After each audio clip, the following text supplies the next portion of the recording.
Hey Brian, so great to have you here on the Acting and Modeling Success Summit 2012. And I just want to let everybody know, Brian's been a working actor and a commercial model for quite a few years. And he also started a pretty amazing website. It's called DragonukConnects. And you can see all the information right on your slide, on the slide from the PowerPoint on your monitor.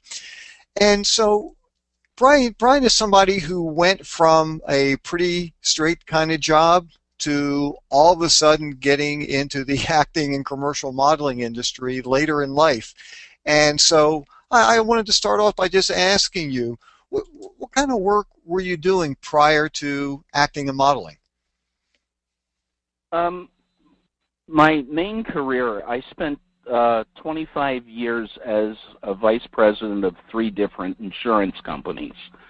But immediately before going into acting, I was working in the art department of a book and greeting card manufacturer. Now, I'm not an artist. When the artist designed something, I made the mock-ups that they used to show it to the salesmen, to main customers, to try to pre-sell. And at age 47, that company was on its way going bankrupt, and I was looking for part-time work to try to build a bank account so that I could take and use my vacation time up. And I got on my first movie set, The Replacements, in 1999. The And that's Keanu what Reeves started movie. it. It was Yes. Keanu Reeves, right? Yes. Keanu Reeves, Gene Hackman, Reese Ifans. I went on vacation so that I was getting the paycheck from the greeting card company, and worked 43 days from August to October on the set of The Replacements. So what kind of work were you doing as an extra on that? What was it like for you? Actually, coming in, it was fun. I mean, it was the starry-eyed, I'm on a movie set, and basically each day they had between 300 and 500 extras sitting in the stands just cheering as something went on the football field. That's where I started out. I was there for a couple of weeks, just doing that, and so it was meeting a lot of new people, finding out that some of them were full-time actors, others this was their first job, same as me. I did a lot of networking, came up with a lot of good information, and then I worked my way down onto the field as a photographer. And then from the field, I got up into the owner's box. So I was pretty well all over the movie, getting into more and more exposure items. And there is 2 really good shots of me for maybe 30 seconds in the movie The Replacements, my first movie totally. So And you know what? I was really happy with. It's interesting because sometimes there are some actors who have the philosophy of do not ever do extra work. It's going to kill your career. People are just going to view you as an extra, and and I get that. And actually, I've talked about this quite a bit. But there are some real advantages where you can make connections. So then you go from The Replacements, and what happens next? John Waters was coming to town to film Cecil B. Demented, and one of the other actors had a phone number to call in and leave your name and telephone number, because they were looking for large quantities of extras as well. And at lunchtime, 100 of us got on cell phones and left our information at Pat Moran's office. Who was casting that movie, who was right? casting Cecil B. Demented, and 100 of us went from the Replacements right over to the Senator Theater to shoot the opening scenes of Cecil B. Demented. So that was actually my second project right away. And my Which I guess you third wouldn't have heard project about had you not been doing extra work on a previous film. on the previous film. Networking is a very, very important thing. One of the other things that I found out about at on the Replacements and that I applied for, now this is in October of '99, Johns Hopkins University was starting a new program where they were hiring actors to play patients in order to help train medical students. And that actually became my third acting job. It's live, scripted patient work, one-on-one, in an exam room with a medical student, and going through I've got a script that tells me, and they have to do an evaluation. They have to do a very cursory exam, nothing more than taking your blood pressure and listening to your heart and lungs and stuff like that. No invasive stuff, and they have to come up with a treatment plan and get graded on it. And it's live practical training. Hopkins was the first one in our area. There are now 17 programs within driving distance of my house. And that was something new that I'd never heard of or thought about as part of acting, but it really is. They're nice little scripts, and you see 4, 5, 6 students on an 8-hour day, and it's something that I'm still doing. I'm still working at Johns Hopkins doing the patient training, and that led me to police training for several Virginia police academies. Again, they're hiring actors to be bad guys, to be witnesses, to be victims, and sending their officers through these live training scenarios in order to evaluate what they have learned, how they're going to react on their feet in a simulated real situation. And it's amazing And because I was just going to say, because that also can lead to, there are law schools that will hire actors to. yeah, I've done those as well. They put on mock trials where the professor from the university is usually the judge, but they hire juries and bailiffs, and they hire witnesses for the prosecution and witnesses for the defense, and that is all to get 2 of their students, one prosecuting and one defending, in order to evaluate what they do in courtroom situations. And there's also work.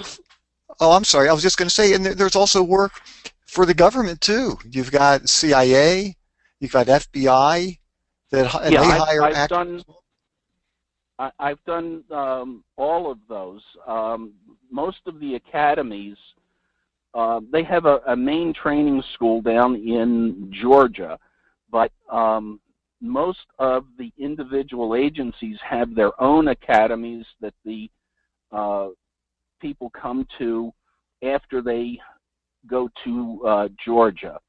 And Georgia is more of a broad-based training for everything, and the Secret Service is in Beltsville, Maryland. Their academy just teaches the skills that the Secret Service needs. The FBI training academies in Quantico, Virginia, they do the same thing. The DEAs in Fort A.P. Hill, Virginia. Now, do you So I know, have worked oh, go ahead. all of those academies.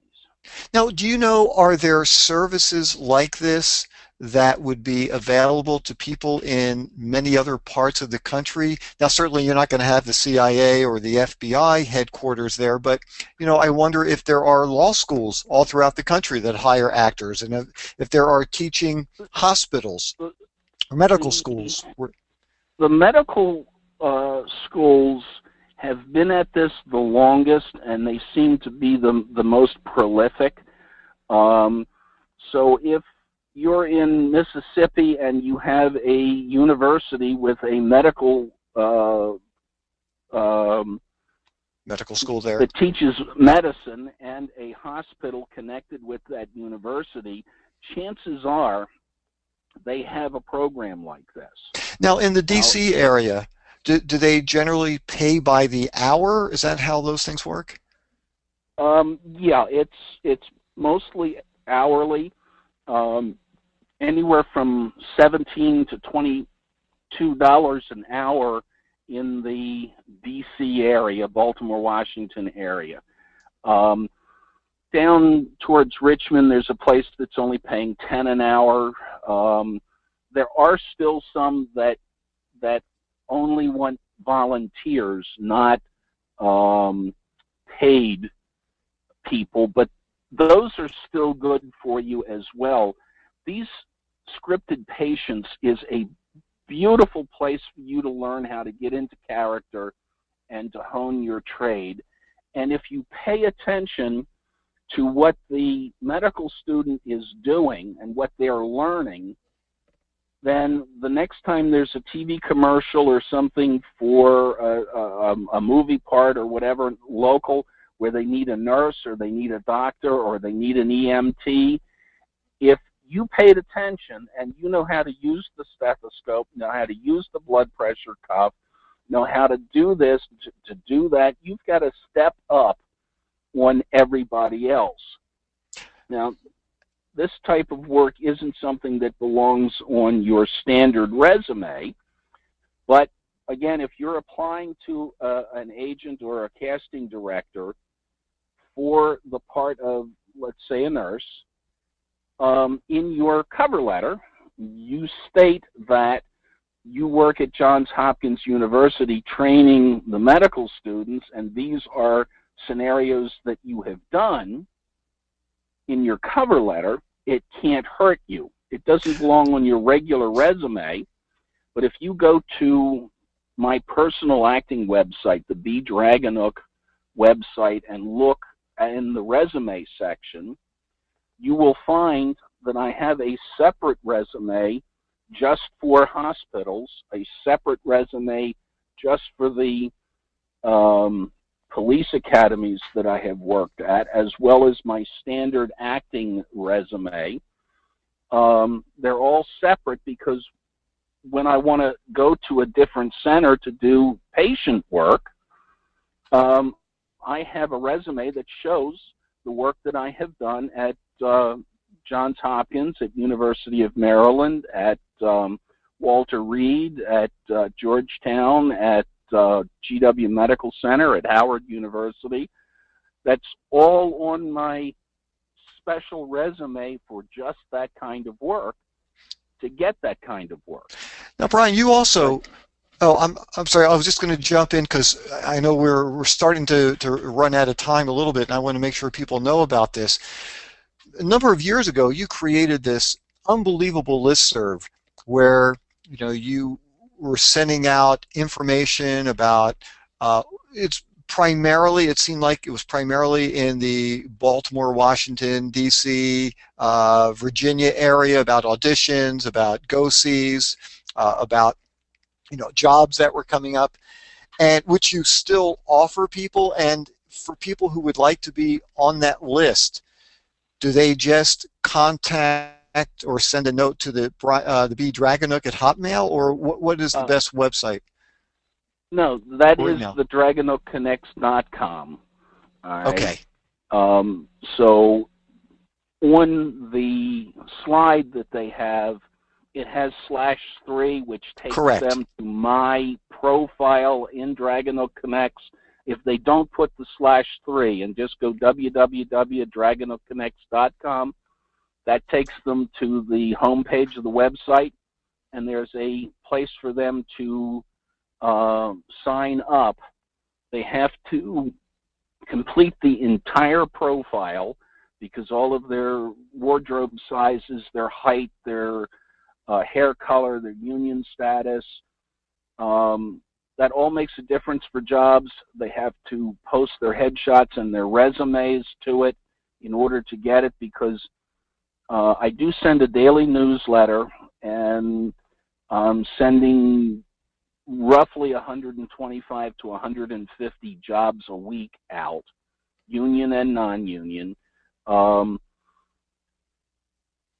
That goes out in the newsletter, but I also have certain times when somebody is looking for a 55-year-old overweight male that can play a police officer. So they give me heights and weights and everything, and I plug that into the computer, and that notice only goes to the people who have that information in their profile. So any unanswered question can cost you a job. You have to fill the profile out. Hey, Brian, sounds like we've got some questions for you. So if it's Okay. okay with you, you ready to take some questions? Sure enough. Okay. Geraldine asks Brian, how do you approach these places to offer your service as an actor? I think she's referring to, the different medical schools or other things like that. How do you approach them? Basically, I got a contact off of the set of the replacements that was the person that was hiring for Johns Hopkins. As the other programs came into being, I heard about them through other actors. But if you're interested, if you've got a medical center that's part of a university nearby you, just calling them and seeing whether they have a clinical education department and getting to somebody that can tell you who the proper person is to contact to do that type of work if they have a program. So it's the clinical, excuse me, Brian, so it's the clinical education department, that would be the area? Clinical education is what they call these at all of the sites that I'm familiar with. They may call it something else, someplace else, but locally they all run through as clinical education.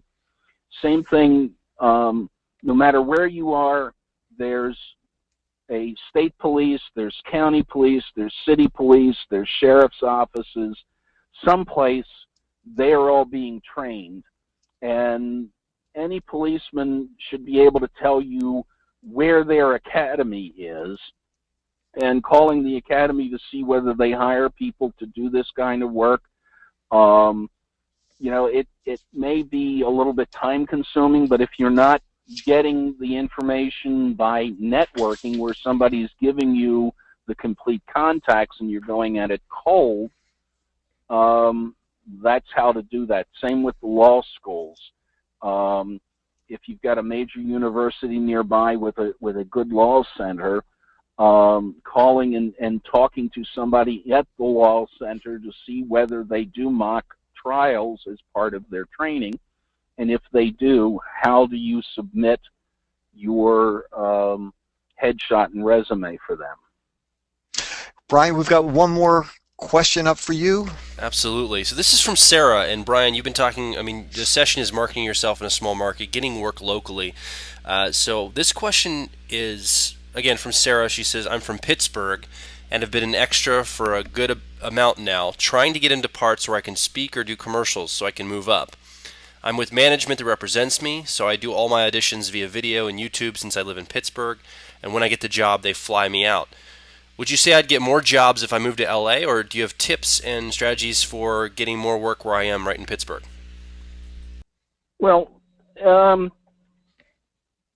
moving to New York or LA without a solid resume of principal speaking parts, if you can't get it in Pittsburgh, you're not going to get it in LA, where there's 250,000 people that are already doing speaking parts, trying to get that same part. Okay. Here in Baltimore, Washington, I'm familiar with Pittsburgh because my newsletter covers Pennsylvania, and Pittsburgh is part of it. They have several different places. First, you've got your own film office there in Pittsburgh that does only local castings. So getting on their website and looking for the work that's posted there. There are several universities that have film education programs. In order to graduate, most of those people have to do a student film.